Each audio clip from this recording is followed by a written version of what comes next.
আজকে আমরা যে প্রশ্ন দেখব এটা হচ্ছে যে এসএসসি 2025 গণিতের যে 3x³ প্লাস 5x² প্লাস 5 বহুপদীর মাত্রা কত, মুখ্য সহগ কত, মুখ্য পদ কত, মাত্রা মুখ্য পদ কত, মুখ্য সহগ কত এবং ধ্রুবপদ কত।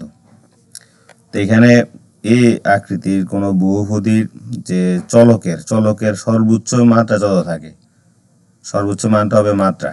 এটা যে জায়গায় থাকুক, যে জায়গায় অবস্থান করুক, তার মানে বহুপদের মাত্রা হবে 3। তার মুখ্য পদ হবে সর্বোচ্চ মাত্রা যে পদে আছে, মানে 3x³, এটা হচ্ছে মুখ্য পদ, এটা হচ্ছে মুখ্য পদ।